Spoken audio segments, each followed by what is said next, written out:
Now this is what we've been waiting for, the installation of our solid surface countertops. Now with solid surface countertops, there's a lot of fabrication that takes place before they make it out on the job, but once they make it out on the job, it doesn't take long to complete a kitchen of this size.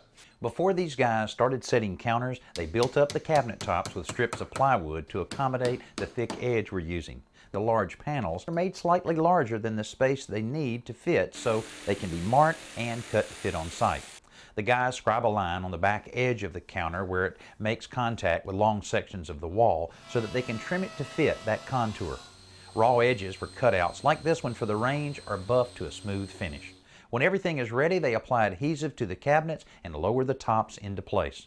For long sections, like the one where the sink is located, several pieces are used, and then they're bonded together with a special adhesive and clamps. When they're dry, the seam is sanded and buffed until it completely disappears.